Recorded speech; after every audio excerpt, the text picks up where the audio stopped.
Nadreen, आप YouTube channel देख रहे हैं। मैं इमरान खान हूँ। इमरान खान साहब का जेल से स्टेटमेंट आया और काफ़ी दिनों के बाद स्टेटमेंट आया। उनकी मुलाकातें बंद की हुई थी और 5 अगस्त का एहतजाज गुजर गया। 6 अगस्त को एक स्टेटमेंट इमरान खान साहब का था, लेकिन अब 14 अगस्त तक के लिए कोई स्टेटमेंट बाहर नहीं आ पाया। और उसके बाद अब इमरान खान साहब का एक बयान कल रात गए जो है वो बाहर आया अपने एक वकील के जरिए से। 6 लोगों ने मिलने के लिए जाना था, लेकिन मुलाकात नहीं होने दी गई। खासतौर पर पाकिस्तान की मिलिट्री एस्टेब्लिशमेंट ने इस बात का बंदोबस्त किया है कि सलमान अकरम राजा साहब की इमरान खान साहब से मुलाकात ना हो पाए। सलमान अकरम राजा साहब को इमरान खान साहब खासतौर पे मिलना चाहते हैं। उनके जरिए से वो पार्टी के जो रियल मामला आते हैं उनको चलाना चाहते हैं, लेकिन सलमान अकरम राजा साहब को मिलने नहीं दिया जा रहा। बहुत सारे और लोग हैं वो भी नहीं मिल पा रहे। बहरहाल एक वकील अंदर गए, वो मिलकर वापस आए और उन्होंने बताया कि इमरान खान साहब ने क्या कहा। अब उनके जरिए से मालूमात इमरान खान साहब तक पहुंची हैं। टीवी है नहीं उनके पास और अखबारात भी उनको नहीं दिए जा रहे, तो बाहर की मालूमात इमरान खान साहब के पास नहीं है। और जो मालूमात इमरान खान साहब को दी गई वो इसी तरह मिलनी थी कि वकील मिलने के लिए गया, उसने कोई बात बता दी। अब वो इतनी लंबी मुलाकात तो है नहीं जिसमें इमरान खान साहब को सारी सूरत बताई जाए और एक एक चीज पे जवाब लिया जाए। फिर एक ही बंदा मिलने गया है, अगर 2 4 5 लोग मिले तो फिर वो आपस में जब बात करते हैं, डिस्कशन होती है, तो ज्यादा चीजें बाहर आती है। बहरहाल जो इमरान खान साहब का बयान उनकी पार्टी ने जारी किया है उनके अपने ट्विटर अकाउंट पे, वो मैं आपको बता देता हूं कि इमरान खान साहब ने जेल में क्या कहा। मेरा अपनी पूरी कौम, अपने कारकुनान और पार्टी क़यादत को पैगाम है कि आपका कप्तान आज भी सीना तान कर खड़ा है, आपने घबराना नहीं है। लो जी, इमरान खान साहब तो वहीं पे खड़े। यहां पे सुहेल बड़ा इसने कॉलम लिख दिया, आर्मी चीफ ने ख्वाहिशात का इजहार कर दिया, डीजीआई एसपीआर से नीचे तक सब माफी का मुतालबा कर रहे हैं। पाकिस्तान के टीवी चैनल पे हर तरफ माफियों के मुतालबे हो रहे हैं, माफी मांगेगा नहीं मांगेगा, वो उधर ही खड़ा है। मेरा अपनी पूरी कौम, अपने कारकुनान और पार्टी की क़यादत को पैगाम है कि आपका कप्तान आज भी सीना तान कर खड़ा है, आपने घबराना नहीं है। ये जी इमरान खान। पार्टी के रहनुमा और कारकुनान को 5 अगस्त के बाद 14 अगस्त को भी मुल्क भर में निकलने पर खराज तहसीन पेश करता हूं। हालिया एहतजाजी तहरीक के नतीजे में हुई गिरफ्तारियां हों या 9 मई फॉल्स फ्लैग पर कैंगरू कोर्ट्स की गैर मुनसिफाना सजाएं, ये फस्तायत है। मगर इस सब के बावजूद आपने किसी सूरत हौसला नहीं हारना। जुल्म और बर्बरियत के इस तूफान के सामने डट जाना है। मैं खुद इस जेल की काल कोठरी में कैद रहकर भी अपनी कौम की हकीकी आजादी की जंग लड़ रहा हूं, और जब तक अपनी कौम को गुलामी की जंजीरों से आजाद नहीं करवा लेता, इसी तरह डट कर खड़ा रहूंगा। मुझ पर एक बार फिर मुकम्मल तौर पर कैद तन्हाई नाफिज कर दी गई है। अहले खाना और वकला से भी मुलाकात बंद करवा दी गई है, जबकि बैरूनी दुनिया और हालात हाजरा से बेखबर रखने के लिए हर जरिया मालूमात, चाहे वो टीवी हो या अखबार हो, मुकम्मल तौर पर बंद कर दिया गया है। यही गैर इंसानी सलूक बुशरा बीबी के साथ भी रवा रखा जा रहा है। हमारी मुलाकात भी बंद करवा दी जाती है। मेरे अहले खाना की तरफ से भेजी गई दर्जनों किताबों में से गुज़िश्ता 2 माह में सिर्फ 4 किताबें फराहम की गई हैं, बाकी सब किताबें जब्त कर दी गई हैं। जाती डॉक्टर तक रसाई भी तवील अरसे से बंद है, ताकि सेहत का मेरा बुनियादी इंसानी हक भी सलब कर लिया जाए। अपने किसी भी सूरत जुल्म और जबर के सामने सर नहीं झुकाना। याद रखें, अंधेरी रात जितनी भी तवील हो, उसकी सुबह जरूर तलू होती है। इस जुल्मत की रात का खात्मा करीब है। इंशाअल्लाह इंसाफ और आजादी का सूरज जल्द तुलू होगा। मुल्क भर में तूफानी बारिशों और सैलाबी सूरत हाल से कीमती इंसानी जानों के ज़िया का इंतहाई अफसोस है। इस मुश्किल वक्त में तमाम कौम को बढ़ चढ़कर रेस्क्यू एंड रिलीफ मुहिम का हिस्सा बनना चाहिए। इमरान खान साहब ने यह बातें की है। इसके अलावा इमरान खान साहब ने पंजाब में अपोजिशन लीडर की नामजदगी के लिए 5 नाम मांगे हैं कि 5 लोगों के नाम दिए जाएं, जिनमें से एक को इमरान खान साहब नामजद करेंगे कि जनाब ये पंजाब का अपोजिशन लीडर होगा और ये आगे काम करेगा। लेकिन अभी ये पाकिस्तान तहरीक इंसाफ ने इसको अनाउंस नहीं किया, लेकिन जराये से खबर आई है कि इमरान खान साहब ने कौमी असम्बली में अपोजिशन लीडर के लिए महमूद खान अचकजई साहब को नामजद कर दिया है। और बहुत सारे लोग जो है पाकिस्तान तहरीक इंसाफ में वो बेचारे पर तोड़ रहे थे कि उमर अयूब साहब के बाद वो बन जाएंगे, किसी को लगता था वो बन जाएगा, तो बहुत सारे लोगों ने पर तोले हुए थे कि वो अपोजिशन लीडर बनेगा। जब उमर अयूब साहब बन रहे थे तब भी बहुत सारे लोगों ने पर तोले थे, बड़े लोग जोर लगा रहे थे।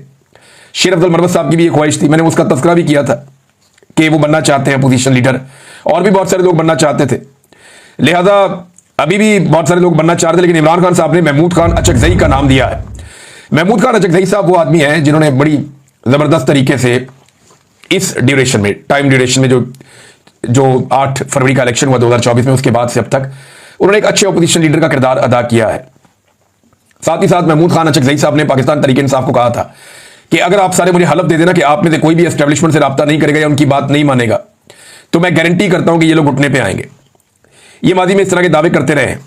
बहरहाल महमूद खान अचकजई साहब को नामजद किया गया, लेकिन पार्टी ने भी इसको जारी नहीं किया। मेरे ख्याल में पार्टी ये चाहेगी कि इमरान खान साहब से मुलाकात की जाए और कोशिश की जाए कि पार्टी के अंदर से कोई नाम लिया जाए।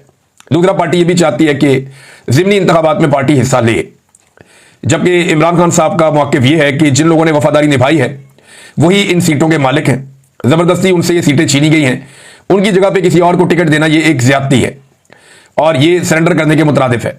हम इन फैसलों को मानते ही नहीं है और जब अपने उम्मीदवार हम खड़े करेंगे तो ये इन फैसलों को मानने के मुतरादिफ होगा। अब एक सोच ये है। दूसरी ये है कि कभी भी मैदान खाली नहीं छोड़ना चाहिए और पीटीआई के पास कोई बंदों की कमी नहीं है। अगर एक बंदा हटाएंगे तो दूसरा आएगा, दूसरे के बाद तीसरा आएगा। तो एस्टेब्लिशमेंट को यह पता चलना चाहिए कि हर जगह पाकिस्तान तहरीक इंसाफ मज़ामत कर रही है या मुकाबला कर रही है। तो दूसरी सोच ये है। दोनों चीजें मैंने आपके सामने रख दी। अब इमरान खान साहब का यकीनी फैसला होगा। उस हवाले से इमरान खान साहब ने कोई मौके बताया है जो पार्टी को बताया गया। अब पार्टी जो फैसला करेगी वो फिर आपके सामने अगले चंद दिन में आ जाएगा। नाज़रीन, अडियाला जेल में इमरान खान साहब की बहनों को भी नहीं जाने दिया गया, क्योंकि जो भी सख्त पैगाम होता है वो इमरान खान साहब अपनी बहनों के जरिए से बाहर भेजते हैं और जब कोई सख्त पैगाम बाहर आता है तो उसके सख्त किस्म के असरात भी होते हैं। लिहाजा उनकी बहनों को इमरान खान साहब से मुलाकात करने नहीं दी गई। अडियाला जेल के बाहर पुलिस ने बहुत बदतमीजी की है, बड़ी गालम गलोच हुई, कारकुनों को लाठीचार्ज किया गया, उन्हें उठाकर वैनों में डाला गया और फिर उन्हें बाकायदा गिरफ्तार करके वहां से ले गए। मुझे लगता है कि ये जो बदतमीजी की गई है जेल के बाहर, ये बदला लिया जा रहा है उस दुर्गत का या उस इज्जत अफजाई का जो जापान में टिकटॉकर्स की हुई है पाकिस्तानियों के हाथों।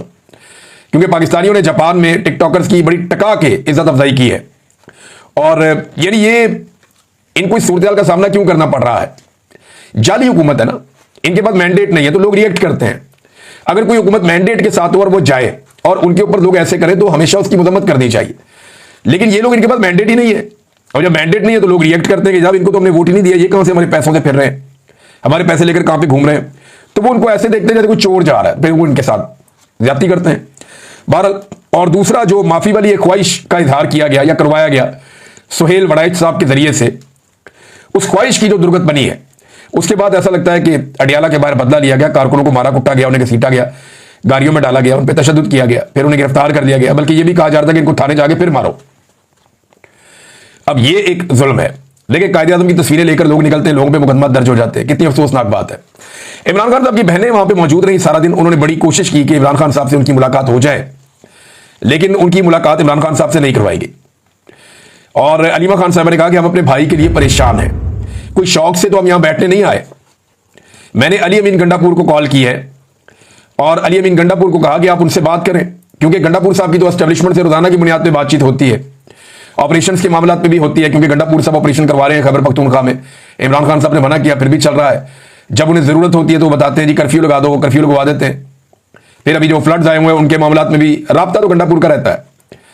तो इस पर उन्होंने कहा जी हमने गंडापुर से कहा कि आप उनसे बात करें। गंडापुर ने कहा कि मैं बैरिस्टर सैफ से बात करता हूं। अंदाजा करें, ये ऐसी है जैसे शहबाज शरीफ को आप कोई काम कहें तो वो कहें मैं मोहसिन नकवी से बात करता हूं। क्योंकि जिस तरह शहबाज शरीफ के ऊपर मोहसिन नकवी को एक निगरान के तौर पर बैठाया गया है, वैसे ही गंडापुर के ऊपर बैरिस्टर सैफ को भी एक निगरान के तौर पर बैठाया गया। तो गंडापुर ने कहा कि मैं बैरिस्टर सैफ से बात करता हूं। फिर इस यकीन दहानी पर हमें एसएचओ ने आकर कहा कि आपकी कल मुलाकात करवा दी जाएगी।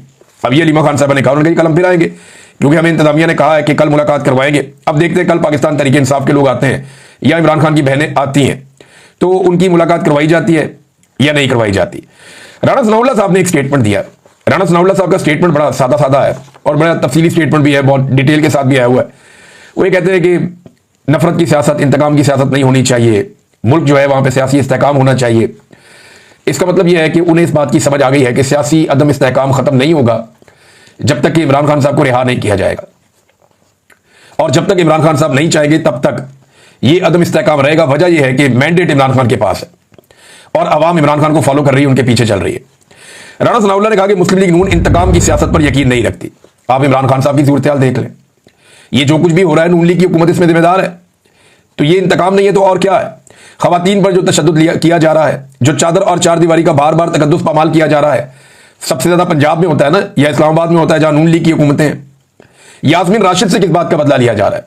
एस्टेब्लिशमेंट ने तो आज से कुछ अर्सा पहले हाथ खड़े कर दिए थे।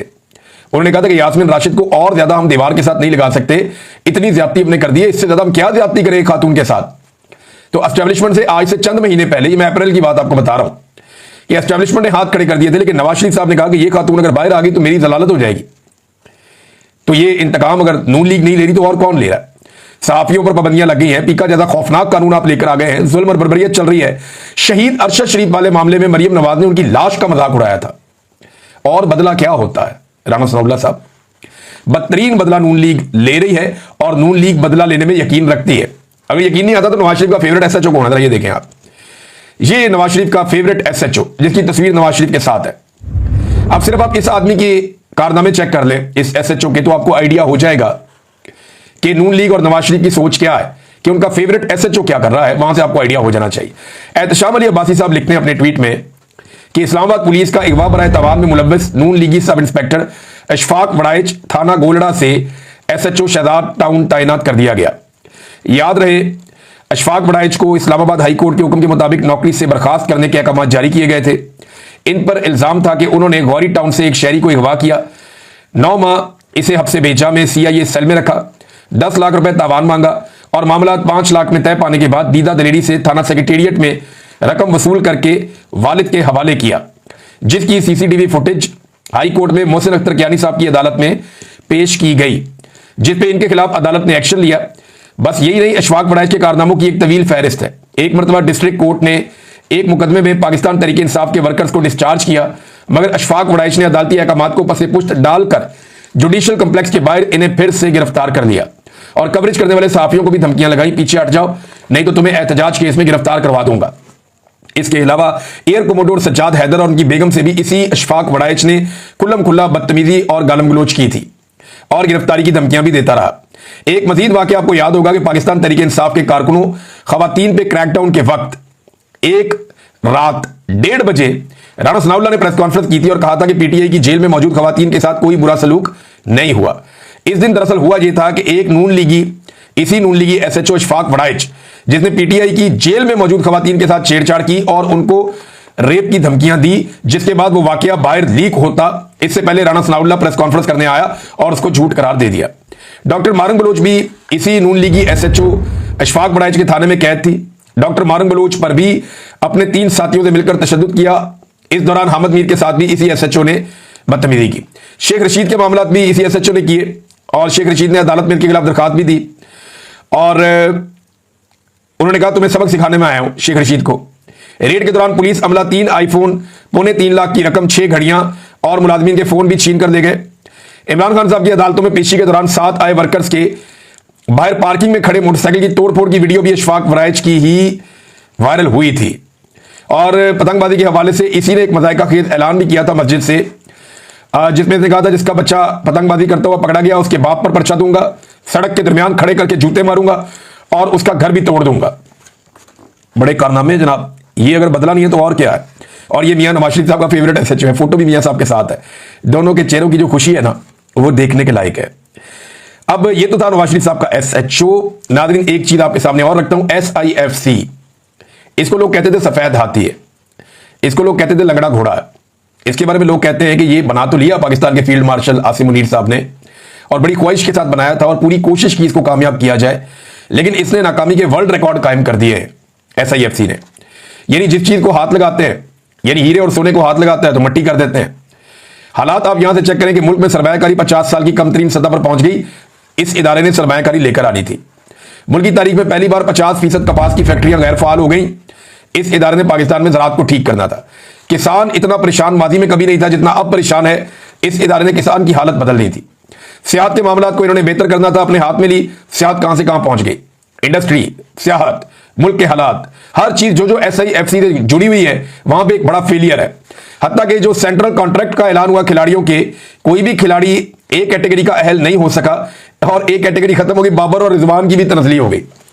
अब नाज़रीन मैंने आज से कुछ अर्सा पहले क्रिकेट का बाइकआउट कर दिया था मोहसिन नकवी की वजह से कि एक इंतहाई नॉन प्रोफेशनल आदमी, उसकी ख्वाहिश के तौर पे उसको पाकिस्तान के मिलिट्री एस्टेब्लिशमेंट ने बिठाया हुआ है PCB के चेयरमैन के तौर पे। हालांकि उसे कख नहीं पता PCB का, पाकिस्तान क्रिकेट बोर्ड की उसको अली भी नहीं पता, ना उसने कभी जिंदगी में क्रिकेट खेली है ना उसको क्रिकेट की समझ है। कहां एक प्रोफेशनल प्लेयर था यहां पे और कहां पे एक ऐसा आदमी जो नाबल्द है बिल्कुल इस खेल से। अब देखिए ना, पाकिस्तान के बाद दुनिया के बेहतरीन बॉलिंग अटैक भी है।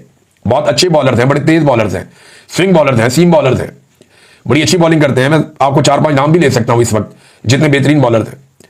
अब वो शाहीन अफरीदी है, नसीम शाह है, दूसरा है वो रऊफ है, एक दो और तेज बॉलर हैं, बड़े अच्छे आपके टॉप के बॉलर्स हैं। फिर जब आप स्पिनर पे जाते हैं तो वहां पे भी आपके पास ऑप्शन है। दुनिया के बेहतरीन बैट्समैन भी आपके पास है, बहुत अच्छे नहीं लेकिन फिर भी अच्छे बैट्समैन है। फिर टीम आपकी जा रही है बिल्कुल नीचे, वो वजह क्या है? एक मनहूसत पड़ी हुई है, एक नहूसत है जिसके बादल छट ही नहीं रहे। मोहसिन नकवी को 2 महकमे मिले हैं, पीसीबी बेहतरीन प्लेयर होने के बावजूद क्रिकेट का बेड़ा गर्क कर दिया। दूसरा मिला वजारत दाखिला, बेहतरीन सिक्योरिटी फोर्सेज होने के बावजूद, कुर्बानी का जज्बा होने के बावजूद पाकिस्तान के दाखिली मामलात में तबाही और बर्बादी फेर दी। यानी इस आदमी को जहां पे आप लेकर जाते हैं ना, वहां पे ये आदमी तबाही फेरता है। बजाय तो यही अभी तक दिखाई दे रहा है। और नालायक कोई एक इकट्ठा नहीं किया हुआ है, नालायकों की पूरी एक फौज जफर मौज है। यानी अगर आप मुर्तजा वहाब को देखें, कराची में उन्हें मेयर बनाया गया था जबरदस्ती। हालांकि इलेक्शन वहां पे पाकिस्तान तरीके इंसाफ जीती थी और जमात इस्लामी ने भी अच्छी सीटें निकाली थी। पीपल्स पार्टी तो ना 3 में ना 13 में, लेकिन जबरदस्ती पीपल्स पार्टी का मेयर वहां पे बनाया गया कराची में। और अब सूरत हाल ये है कि जब बारिश के अंदर पूरा कराची डूब गया तो ये कहता है मैं बारिश रुकने का इंतजार कर रहा हूं, बारिश रुकेगी फिर जाके हम देखेंगे। यानी 1.5 घंटे की बारिश के अंदर पूरा कराची डूब गया। लाहौर में तो चलो कई घंटे बारिश होती है, फिर जाके पानी इकट्ठा होता है, फिर वो पानी साथ साथ निकलता भी रहता है, काम होता रहता है। पेशावर में भी यही होता है, पानी इकट्ठा हो जाता है फिर निकल जाता है। लेकिन कराची के अंदर तो बेड़ा ही गर्क है, गाड़ियां जो है वो पानी के अंदर तैर रही होती हैं, हजारों गाड़ियां फंसी हुई हैं, लोग सड़कों पे परेशान हैं, लोगों की हालत पतली हो गई, घरों में पानी घुस गया, लोगों का करोड़ों अरबों का नुकसान हो गया। और वो कह रहे हैं कि बारिश रुकेगी फिर मैं निकल के देखता हूं मैंने करना क्या है। एक से एक तोहफा मुसल्लत किया हुआ है। वो गवर्नर है, वो नाच नाच के उसने रिकॉर्ड तोड़ दिए सारे। ऐसा नाचने वाला गवर्नर हमने अपनी जिंदगी में नहीं देखा था। लेकिन फैसल वाडा ने कहा कि उसके नट बोल्ट कसे गए, उसका कोई सॉफ्टवेयर भी अपडेट किया गया, पता नहीं क्या किया क्या नहीं किया उसके साथ। लेकिन ये लेकर आने वाले भी एस्टेब्लिशमेंट वाले ही हैं, और एस्टेब्लिशमेंट ने एक से बढ़ के एक तोहफा जो है वो पाकिस्तान पे मुसल्लत किया हुआ है। पाकिस्तान भर में नाजरीन इंटरनेट सर्विस मुअत्तल हो गई थी और उसका कोई रीजन जो है वो अभी तक सामने नहीं आया। सामने आएगा, मैं आपके साथ शेयर जरूर करूंगा। पाकिस्तान टेलीकम्युनिकेशन कंपनी लिमिटेड की इंटरनेट सर्विस मुल्क भर में बंद होने की इतलात मौसूल हुई और ये तकरीबन शाम 4:30 बजे ये वाकया हुआ कल। और इसमें जोंग के और जैज़ के इंटरनेट बंद थे। जैज़ ने वैसे भी पाकिस्तानियों से अरबों रुपए जायद वसूल कर लिए हैं, इनकी भी अपनी एक अलग स्टोरी है। पाकिस्तान में आवे का आवे बिगड़ा हुआ है ना, जिसके सिस्टम में अच्छे ताल्लुकात है वो आवाम से अरबों रुपया निचोड़ ले और फिर बिल बांट के खा लें। तो जैज़ के बारे में इतला आई थी कि उन्होंने मुख्तलिफ खबरों के मुताबिक कुछ 6 अरब रुपए से ज्यादा पाकिस्तानियों से बटोर लिए हैं इजाफी, और ये गैर कानूनी तौर पर लिए हैं। बहरहाल अभी इंटरनेट के हवाले से कुछ बहाली हुई है पाकिस्तान में जब मैं ये वीलॉग रिकॉर्ड कर रहा हूँ।